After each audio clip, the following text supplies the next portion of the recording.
Hello friend, welcome to success magic success. तो आइए आज का टॉपिक शुरू करते हैं। आज का टॉपिक है विभाज्यता नियम और कुछ बेसिक चीज़ें जो नंबर सिस्टम के लिए इम्पोर्टेंस रहती हैं, जैसे कि प्राकृतिक संख्याएं जिनको हम नेचुरल नंबर भी बोलते हैं, जिसमें कि 1 से लेकर 9 तक की संख्याएं आती हैं। पूर्ण संख्याएं यानी कि जिसमें जीरो को ऐड कर लिया जाता है वो हमारी क्या कहलाती है, पूर्ण संख्याएं कहलाती हैं। नेक्स्ट है हमारा विषम संख्याएं जो 2 से पूर्णतः विभाजित नहीं होती हैं, जैसे कि 1, 3, 5, 7, 9, 11। इसी तरह हमारा है भाज्य संख्याएं, यानी कि जो खुद से या 2 से मतलब 1 के अतिरिक्त किसी अन्य संख्या से कम एक बार विभाजित हों, जैसे कि 4, 6, 8, 9, 10, 12, 14, 15 इस तरह की संख्याएं, 16 हो गए यहाँ पे। तो ये भाज्य संख्याएं कहलाती हैं। 2 एक ऐसी संख्या है जो सम अभाज्य संख्या है, और ये एक तरह से अपवाद के रूप में है जो अक्सर एग्ज़ाम में पूछा गया है। एमपी पुलिस में, एमपी जेल पुलिस में और अन्य बहुत सारे एग्ज़ाम में बार बार रिपीटेड क्वेश्चन है, तो इसको आप लोग नोट कर लें कि 2 एक ऐसी संख्या है जो सम अभाज्य संख्या है। तो नेक्स्ट देखते हैं अभाज्य संख्याएं। ऐसी संख्याएं जो 1 और स्वयं के अतिरिक्त किसी अन्य से विभाजित नहीं होती हैं, अभाज्य संख्याएं कहलाती हैं, जैसे कि 2, 3, 5, 7, 11, 13, 17, 19 ये सभी क्या हैं, अभाज्य संख्याएं हैं। तथा परिमेय संख्याएं उन्हें कहते हैं जिन्हें हम p/q के रूप में डिनोट कर सकते हैं, जैसे 3/5, 7/9, 1/5, 2/3 ये सभी क्या है, हमारी परिमेय संख्याएं हैं। जबकि अपरिमेय संख्याएं कैसी होती हैं, जिन्हें हम p/q के रूप में डिनोट नहीं कर सकते हैं, यानी कि a(x) हो गया, a√2 हो गया। इस तरह से संख्या हमारी क्या कहलाती हैं, अपरिमेय संख्याएं कहलाती हैं। तो आइए स्टार्ट करते हैं। हमारा जो मुख्य टॉपिक है विभाज्यता का नियम।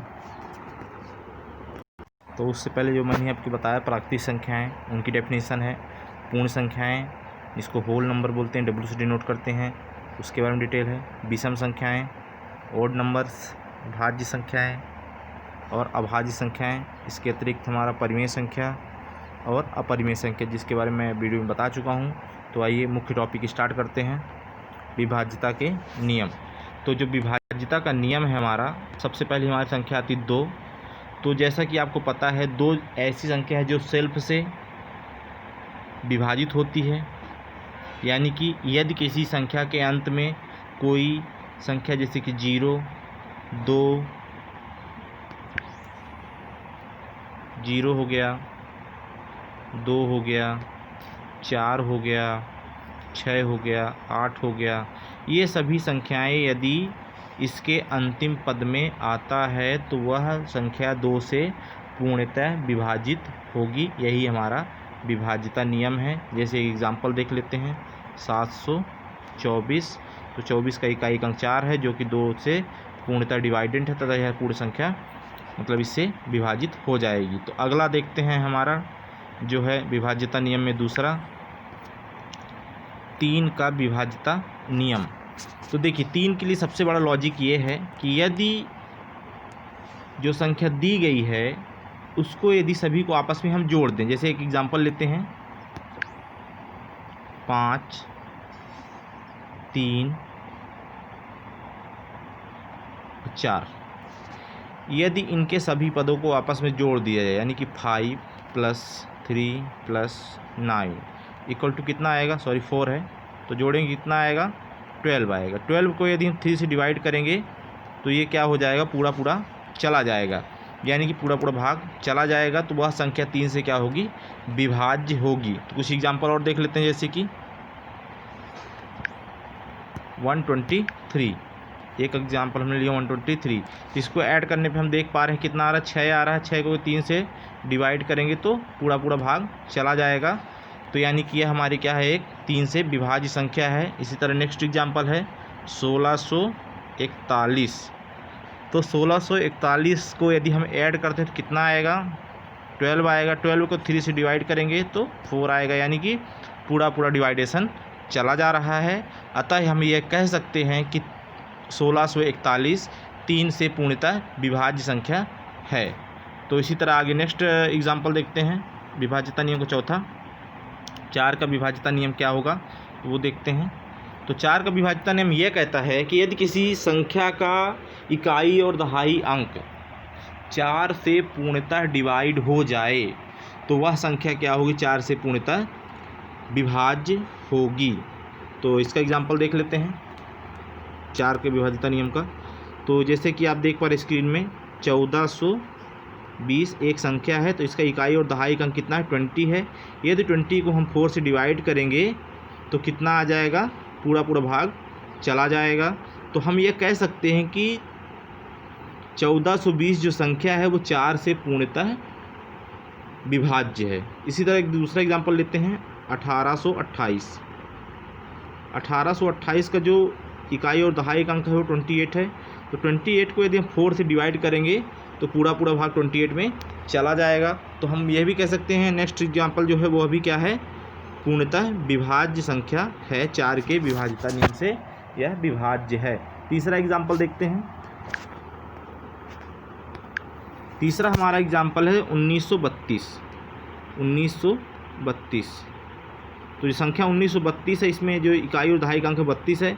32 में यदि हम 4 का भाग देंगे तो 8 चौक 32, यानी कि पूरा पूरा भाग चला जाएगा। तो 1932 भी क्या है, 4 से पूर्णतः विभाज्य संख्या है।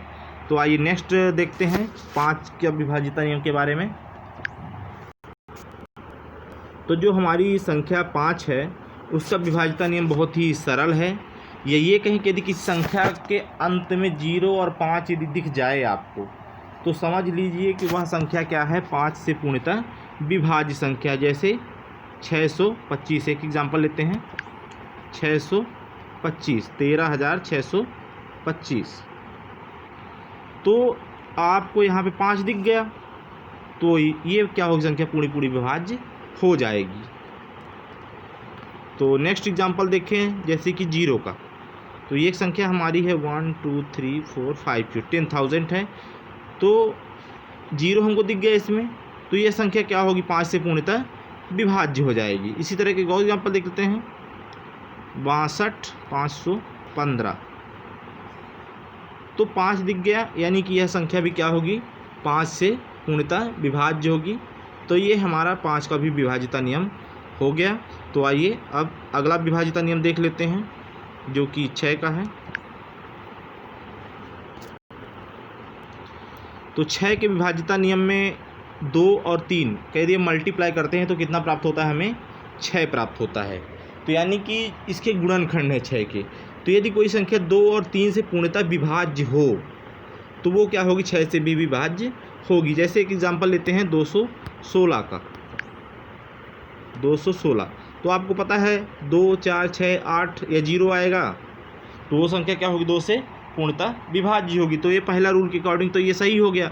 अब दूसरे रूल 3 से देख लेते हैं। तो दोनों रूल्स हमको कंपेरिजन करना है 6 से विभाज्यता के नियम में। तो जैसे कि 6 7 8 9 जोड़ने पे कितना आया, 9 आया। 9 को यदि हम 3 से डिवाइड करेंगे तो पूर्ण डिवाइड हो जाएगी, तो संख्या पूर्णतः डिवाइड हो जाएगी। तो अतः हम कह सकते हैं कि 6 से 216 विभाज्य है। और वैसे भी 6 का जो क्यूब होता है वो कितना होता है, 216 ही होता है। तो यानी कि 6 की विभाज्यता नियम में हम कह सकते हैं कि 6 की मल्टीपल जो संख्याएं होती हैं वही 6 की विभाज्यता नियम में आती हैं और उन्हीं में ये फॉलो होता है रूल। तो नेक्स्ट हमारा जो विभाज्यता नियम में अगला शब्द है, संख्या है, वो है 7। तो 7 का विभाज्यता नियम थोड़ा सा ध्यान देने योग्य है क्योंकि 7 एक विषम संख्या है और इसी की मल्टीपल में आता है। जैसे 7 दूनी 14, 7 त्रिक 21, 7 चौक 28, मतलब 1 4 और 8 और 5 2, यानी कि ये सभी संख्याएं इसके मल्टीपल में आती हैं। अगर हम एक 7 की टेबल देखते हैं तो क्या क्या आता है इसमें देखते हैं। 7 7 दूनी 14, 7 त्रिक 21, 7 चौक 28, 7 पना 35, 7 छंग 42, 7 7 49, 7 8 56, 56, मतलब लगभग 1 3 5 2 सभी संख्या लगभग आ रही हैं इसमें। तो इतना जल्दी इसको हम समझ नहीं सकते हैं, तो इसको रूल के माध्यम से देख लेते हैं। तो यदि किसी संख्या के अंतिम को दोगुना कर दिया, इसका जो ट्रिक है वो ये है कि यदि कोई भी संख्या दी है तो उसका जो इकाई का अंक है, मैं इसको एग्जांपल के थ्रू बता देता हूँ। जैसे कि एक संख्या लेते हैं 343, यदि इसका इकाई का अंक हम ले लें, इसको क्या करें, सबसे पहले दोगुना कर दें। तो 3 इंटू 2 करेंगे कितना आ जाएगा, 6 आ जाएगा। अब इस 6 को जो हमारे आगे की संख्या है, जो भी संख्या दी है, जैसे 34 दिया है, तो 34 में हम क्या करेंगे, 34 में 6 को माइनस कर देंगे तो 28 आ जाएगा। अब इस संख्या में 7 का भाग दे देना है। तो 7 का जब हम भाग देंगे तो यदि पूरा भाग चला जाए तो वह संख्या क्या होगी, 3 से पूर्णतः विभाज्य संख्या होगी। यदि भाग नहीं जाता तो पूर्णतः विभाज्य संख्या नहीं है। तो आइए एक एग्जाम्पल और देख लेते हैं। तो जो अगला हमारा एग्जाम्पल है 7 का,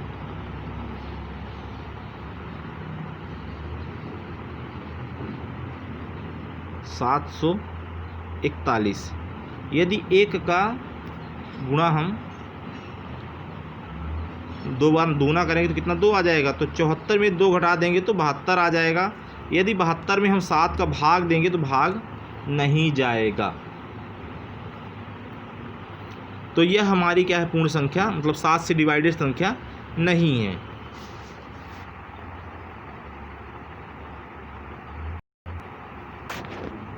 इसी तरह एक और एग्जांपल देखते हैं 1728,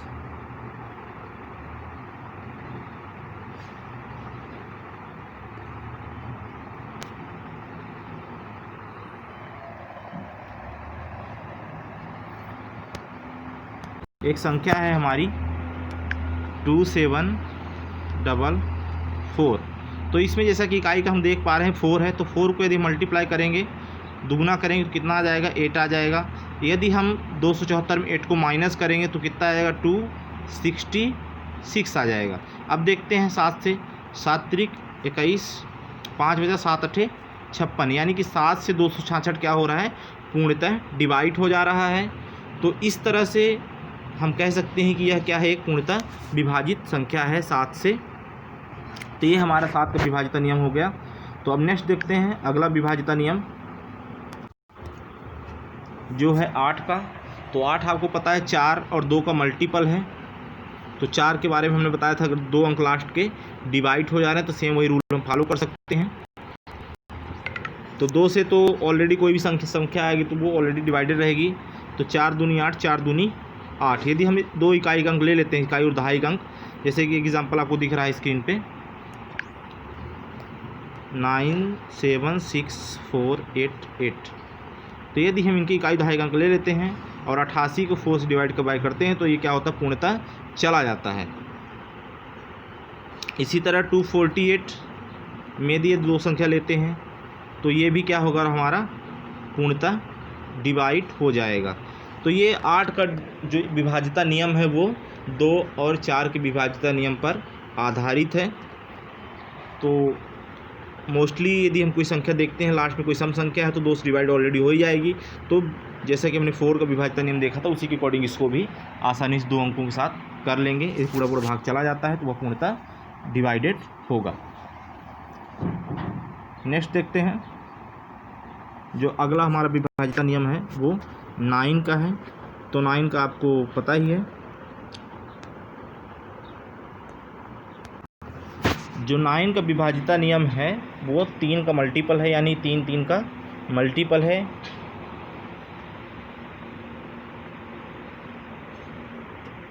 तो इसको अपन इस तरह से देख सकते हैं, ऐड करके भी यदि मल्टीपल से हो रहा है तो हमारा हो जाएगा, जैसे कि एग्जांपल 729 है। 729 को यदि ऐड करेंगे तो कितना आएगा, 18 में 3 का डिवाइड करेंगे तो 6 आ जाएगा, यानी पूरा भाग चला जा रहा है। तो इस तरह से हम कह सकते हैं कि यह 9 से विभाज्य संख्या है। दूसरा ऑप्शन ये है कि 9 से डायरेक्ट हम उसको डिवाइड करके भी उसको पता कर सकते हैं कि यह 9 से विभाज्य है कि नहीं। दूसरा एग्जाम्पल देखते हैं 6561। 6561। इन सभी का भी ऐड कितना आ रहा है, 18 आ रहा है। 80 को 3 से डिवाइड करेंगे तो कितना आ जाएगा, पूर्ण पूर्ण चला जा रहा है संख्या, तो यह भी क्या है, 9 से डिवाइडेंट है। तो यह 3 वाला जो डिवाइडेंट का रूल है वो उसको फॉलो कर रही है।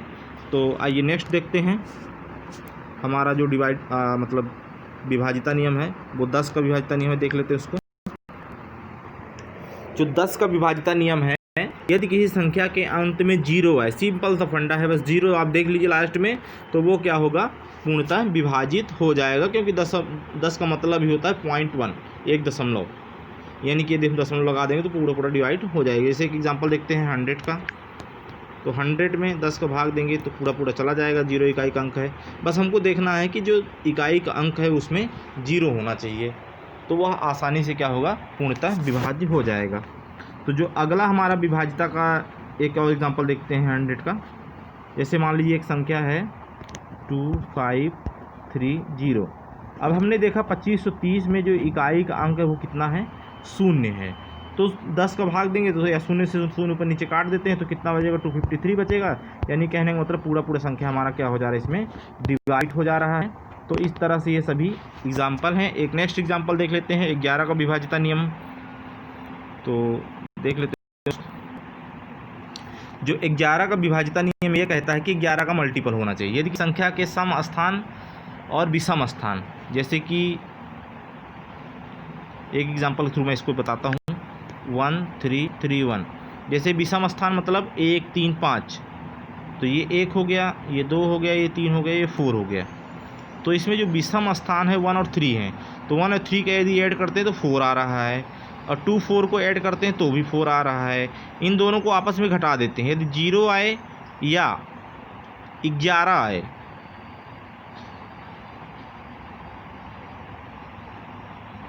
तो वह संख्या क्या होगी, पूर्णतः विभाज्य संख्या होगी। 0 मतलब इसमें कोई भी रिमाइंडर शेष नहीं बचना चाहिए। तो ये तो हमारा एक एग्जांपल हो गया। एक दूसरा एग्जांपल देखिए, जैसे कि एक संख्या है 14641। तो इसको हमने फर्स्ट में नंबरिंग किया, 1 2 3 4 5। तो 1 3 और 5, 1 3 5 को जोड़ने पे हमारी संख्या कितनी आ रही, 8 आ रही है।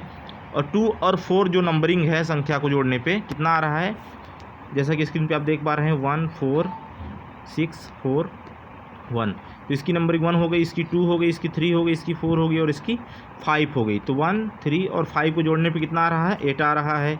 और 2 और 4 को, यानी जो नंबर है सम और विषम, जैसे मैंने ऊपर बताया है एग्जाम्पल में कि सम स्थान और विषम स्थान आपस में दोनों को ऐड करके माइनस करना है। तो पहले विषम स्थान को ऐड करते हैं। तो विषम स्थान जैसे कि 1 है, 3 है और 5 है, तो 1 के स्थान पे 1 ही है, 3 तीसरे स्थान पे 6 है और 5वें स्थान पे 1 है। तीनों को यदि हम आपस में जोड़ते हैं तो कितना आता है, 8 आता है। इसी तरह जो सम स्थान है 2 और 4, तो 2 के स्थान पे 4 है और 4 के स्थान पे 4 है, तो ऑलरेडी दोनों को ऐड करेंगे तो 8 आ जाएगा। तो या आपस में इनको माइनस कर देंगे। तो 8 में यदि 8 हम माइनस करते हैं तो संख्या कितनी आ रही है, हमारी 0 आ रही है। तो इस तरह से 11 का डिवाइडेड नियम यह कहता है कि दोनों को आपस में, सम और विषम स्थानों को आपस में घटाकर यदि रिमाइंडर 0 आता है तो वह संख्या क्या होगी, पूर्णतः विभाज्य संख्या होगी। तो ये हमारे कुछ विभाज्यता से संबंधित नियम थे जो कि हमको किसी भी क्वेश्चन को सॉल्व करने में, डिवाइड करने में, उनको सिंप्लीफाइड करने में बहुत ही हेल्प करते हैं और बड़ी से बड़ी संख्याओं को हम कम ही समय में आसानी से उसको सिंप्लीफाइड कर सकते हैं। तो इसी तरह महत्वपूर्ण जानकारियों के लिए हमारे चैनल में बने रहें। बहुत बहुत धन्यवाद। Thanks for watching. यदि आप लोगों को वीडियो में थोड़ी सी भी जानकारी अच्छी लगती है तो अपने दोस्तों के साथ शेयर करें। इससे हमें मोटिवेशनल जो वीडियो रहते हैं या हमें मोटिवेट मिलता है और हमारा मनोबल बढ़ता है। तो आप लोग थोड़ा सहयोग करें और ज़्यादा से ज़्यादा लोग दोस्तों के साथ अपने शेयर करें, लाइक करें। धन्यवाद।